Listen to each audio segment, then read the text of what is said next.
to see that not only were they passionate about the project, but I know when we got all 3 of them on board, like, I remember Alan and I were chatting, and we're like, wow, this is, like, the best validation we could get for Kamikaze. Like, it's resonating with people enough to actually drive them to want to work on it. Yeah. Which was really exciting. So that was a big step for us. I mean, I said I'm waiting for Jamel to graduate. I already tried to work with Lisa again. There was a Kickstarter that was supposed to happen, and then once again the flaky creatives. Not Lisa. No, not Lisa. No, Lisa's solid. Yeah, Lisa's on board. The so-called driving force behind the Kickstarter. Sure. Stop driving. Wow. Yeah. You know, it takes a big vision, and I think that's what Carrie and Alan started. It's this big vision. That's why Havana's jumped on board, and they created a culture of dedication and commitment, and that's what people see. And so then those people who jump on board want live that culture also, and they already living it on their own anyway. So I think that. Jamal, do you think that's accurate? No, it's dead accurate. I mean, the first time I met Carrie, she was working on Kamikaze at freaking Oh my god!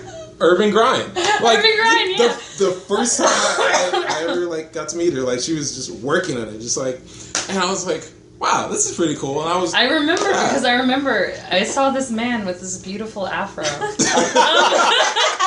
and he kept walking by. Like there was a point, I was up against the wall and I was working, and I like kept noticing this guy out of the corner of my eye, and he just kept walking by, and I'm like. I didn't know if you were meaning to do that. No, I was just doing my coffee. Okay. Seeing the work and stuff. Yeah. I was like, and then I noticed that he was also working. I was like, oh, another artist. So I go over and I'm like, oh, hey, what are you working on? Blah, blah, blah. And we just started talking, and he was like, hey, this is my comic, blah, blah, blah. And then we met up with the Tuesday night hodgepodge things. He gave me a copy of one of his little magazine, the zines that you worked on, and the Moonlight Riot, which is a Sailor Moon anthology fan series, which is fucking amazing. You have any copies with you tonight? Oh, dude, no, I don't. I'll bring them. You gotta bring put that on my bill. Yeah. He's actually. I haven't had a copy of this, Jamel. Yeah. That's what I'm playing in mine. Like, okay, he's actually curating the next one. Yeah. So he's been like. Copy. Kamikaze apparently needs to get started on some Moonlight Riot stuff. Okay. But I just saw his work and we started talking, and I was just like, oh, whatever, blah blah blah, and then he just kept showing up. Like I would be in different coffee houses, or we'd be on Facebook, or he'd be like, hey, different conventions, or hey, what are you doing? Blah blah blah. I'm like, I'm at Inman Park. Well, hang on, let me come over, and it's just like hanging out, and pretty cool. I always thought it was awesome the few times that we've actually got to sit down and just work together, just how when you have friends and you don't have to say a damn word, and it's just nice to be around them. And in a creative field, it's wonderful to have a friend who's there, who you can work with, who can give you that face-to-face time but not say anything. Yeah. Because I need you to shut the fuck up so I can work. Yeah. And that's kind of how it is. Like, and Lisa's a great partner again, because she's quiet, but if you're running into something, or you have like a problem with color work, or even with Jamel, it's like, hey, I'm struggling with this. How does this sound? They know where you're coming from and what you're looking for, and they just tune into it, and they automatically target what you're feeling awkward about, and it just makes your work shine all the more. And just like having creatives like that around you is so fucking important. Yeah. And I love you guys. And the first time I met Jamel was at MomoCon, and I thought, damn, that's a beautiful afro. Yeah. He's got... Don't you dare cut that. No, you can't cut it. You cannot cut it. I can't now. No, you can't. Messed up. No. They know you're gonna like you once it's gone. Let's dump this Jamel guy. Jamel, we have actually. There's I keep joking with Jamel, but we've run into some crowds with some people and whatever. And friends that haven't met Jamel, and they'll be like, I'm hanging out with my friend Jamel tonight. And they're like, who's Jamel? I'm like, the one with the gorgeous hair. And they're all like, oh, him. All the girls. There's like a 45-year-old woman that I know who's just like, he's so pretty. Whoa. You make the girls feel things, sir. That's the feels. Okay. It feels. I think all your power is like right here on top of your head. He's taken, ladies. He's taken. Wow. But yeah, he's the first thing that I remember thinking about him too was, man, he's got pretty hair. Such pretty hair. And talent. Yeah, we're here for the talent, but all right. You stay for the hair. Yeah.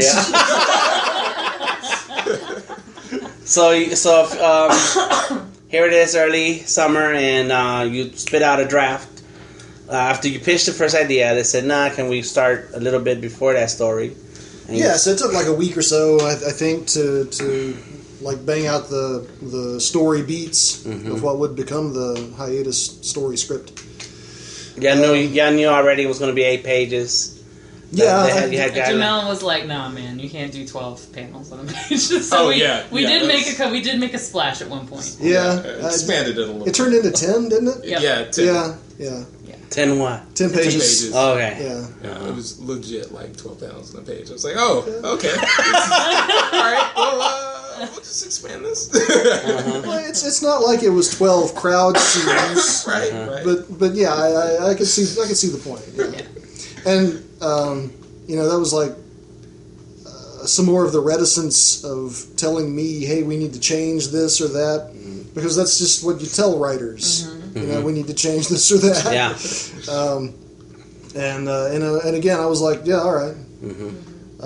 But one thing about writing comic books for as long as I have, it's like I've really gotten script writing down to a science. In fact, on my website, I need to make it easier to get to. There's a series of blog posts called "How to Write the Way I Write." Okay.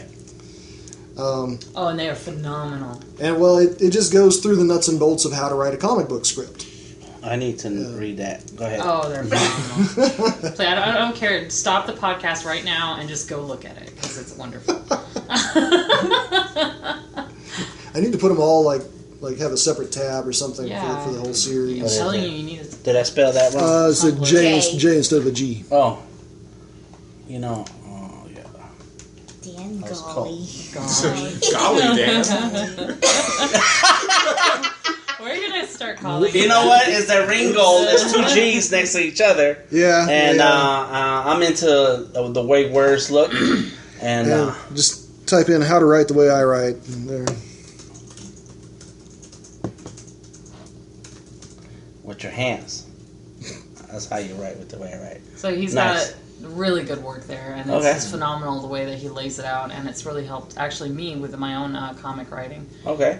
So definitely give that a look through. Yes. But the thing is, like, I've got this like technique where I chart out the whole issue or the whole story or whatever, and make kind of what I call a plot layout, where I sort of draw out. It's like a very, very primitive form of storyboarding. I thought I had invented something really cool, and then I was reading a book on film directing and realized that I had reinvented the wheel, because this is like one of the techniques of storyboarding, is what I do. But because of that, I can write comic scripts really, really, really freaking fast. That explains everything. It really does. It really does. Like, how the heck did that crack out this so fast? So you have to be able to write fast because you think a lot and the ideas just come to you. Well, there's that. There's also that you have to meet deadlines. So you've gotten used to that pace. Oh, yeah. I mean, nobody gives you 6 months. Say, here's some things, come on back 6 months from now. No, God. I was... they want it in 3 weeks. Back around 2003, I was doing some work for Devil's Due, which ceased to exist in that incarnation. I think they're back now, but they were doing G.I. Joe and Transformers and stuff like that. One of the licenses they got was from Micronauts. And they were having a shift of creative teams on that, and the head of the company called me up and said, "Hey, would you be interested in taking over the writing on Micronauts?" And I said, "Well, sure," because I mean that was early in my career. I was dead broke. You know, this is how you learn to meet deadlines really fast. Is, you want to eat. Rent is due. Rent is due, and I'm really hungry. Right. And I said, well, sure, yeah, absolutely. And he said, okay, well, you're going to pick up with issue 4, or whatever issue it was, and we need it on Tuesday. Wow. And this was on a Thursday. All right. And they got their issue on Tuesday, and I wrote Micronauts for like a year for them. Wow.